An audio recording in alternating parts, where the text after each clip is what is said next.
Hello, this is David and welcome to Make Me Proud, the video series sharing the story of my campaign to become a better sprint swimmer. And today I'm at the Plymouth Life Centre because I've been invited down by none other than Sonny Trigg A.K.A, the swimsuit guy, for some coaching. I'm super excited to see what I'm going to learn through these coaching sessions because remember, Sonny has coached some real top tier swimmers, including Olympic athletes. So if you would give this video a like, I'd very much appreciate it. And remember to subscribe to my YouTube channel and follow my Facebook page so that you know of whenever I upload any new videos. New Make Me Proud episodes come out every Sunday evening, but otherwise, without any further ado, let's dive right in to today's episode. So in this third video of this 3-part series, I'm going to share with you what Sonny taught me about the 100 meters freestyle. And it's quite interesting because, you know, despite the duration of the event in comparison to the 50 meters freestyle not being too much more, for myself, it's a switch from about a 30-second race to a 100-second race to a 60-second race, excuse me. You know, quite a lot of the technical aspects change in that regard, and it's really interesting to see. Whilst one could argue, yes, the length, the duration of the race is doubling, so naturally that's going to be you know, a thing. But it's just so weird how, you know, some of the, you know, how things can change so much. And when, you know, you get 100 onwards, you're looking more towards efficiency. So 200 swimming and above probably looks a lot more like 100 meters freestyle than 100 does 50 meters freestyle. But nonetheless, I digress. You know, it's just an interesting point as to how, you know, the technique that is most efficient for a certain distance can change almost entirely in that regard. However, having said that, I have just watched the World Aquatics Championships and Anna Hopkin in the 100 meters freestyle. She's using a straight arm technique. I went into this in the 50 meters freestyle video where Sonny wanted me to change from a straight arm technique into an recovery into a elbow led recovery, just more of a personal matter for myself in order to increase my stroke rate on the 50 meters freestyle. Whereas typically the elite athletes would go for a straight arm recovery. However, on the 100, watching the World Swimming Championships, you know, the prevalence switches into a elbow led recovery, but you know, Anna Hopkin was bucking that trend, sticking with the straight arm recovery for the 100 meters freestyle, which I just thought was interesting. And it just goes to show that not every technique point is the right thing to do for every person. You know, you've got to really think about what is best for you and your body and how to mix up the technique to play to your biomechanical advantages / you know, I get the best out of what you have. However, to move on to actually what Sonny taught me, first off is with the pull.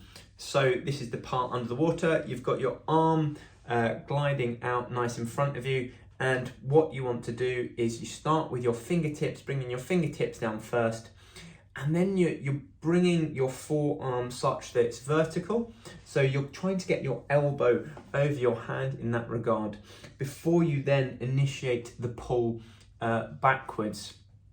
So this is creating that nice long lever there in order to pull back as much water as you physically possible. So it's in fingertips first. You sort of, instead of, you know, pulling, you know, bending your arm as you threw out the pull, you're getting your elbow over the top first, and then you're doing pull almost in two separate movements as I understand it. And then when you finish at the end, you are finishing with your hands pointing down towards the bottom of the pool.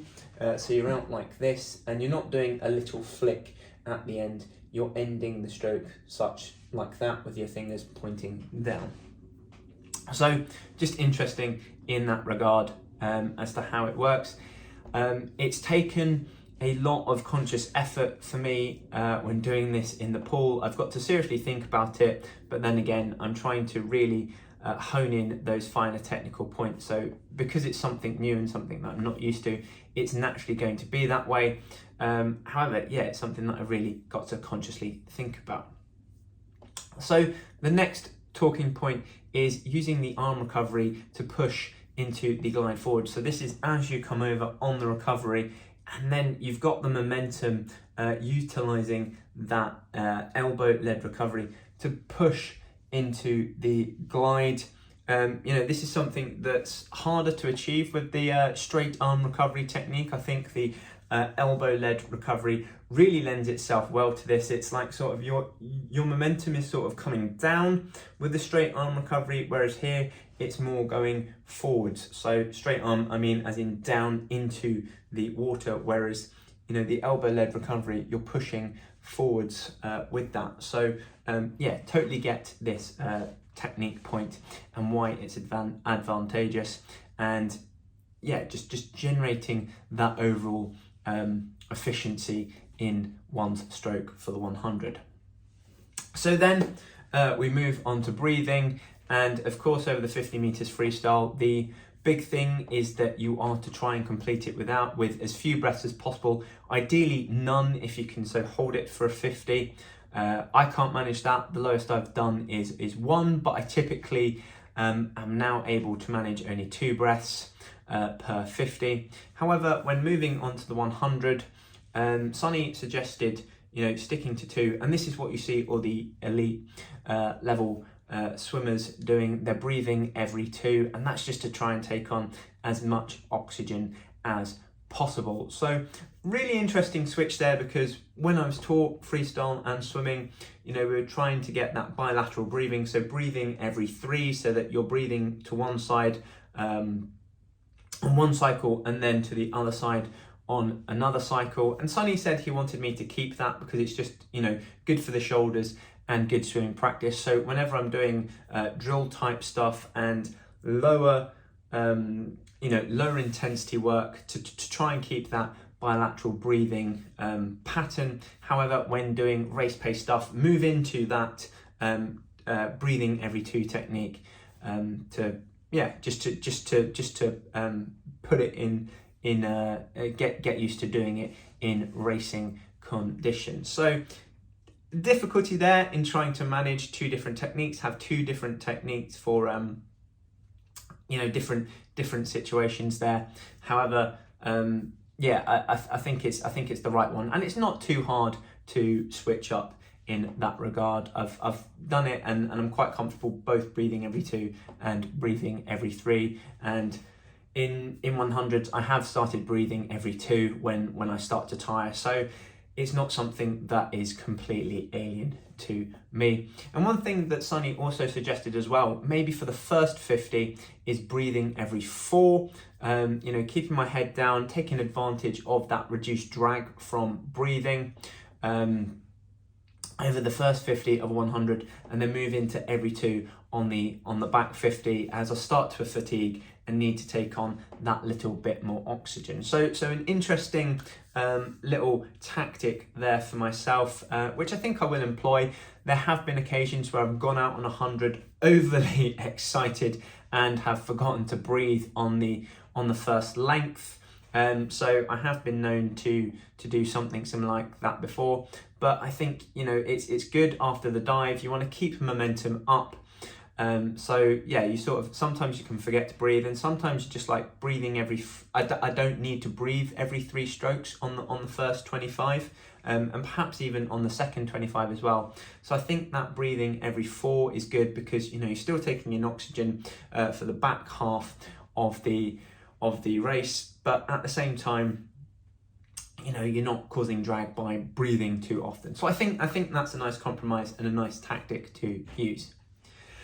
Then the final point for this video is the rotation of the hips. So again, went into this in the 50 freestyle, where you rotate using your shoulders, because you want to keep your feet flat on the surface of the water to generate as much power as possible. However, in moving to the 100 meters freestyle, whilst you do want to keep up the power, at the same time, you know, efficiency comes into it a lot more, and therefore, you know, you're sacrificing some of that that maximal power in order to have efficiency, so that you can, you know, for that back end part of the race, as you start to fatigue and you start to switch from the anaerobic energy system into the aerobic energy system. So again, totally get this. The point in this, again, it becomes more prevalent slash more important the higher, the longer you move up in distance with the freestyle. But yeah, it's interesting the switch from the 50 to the 100 meters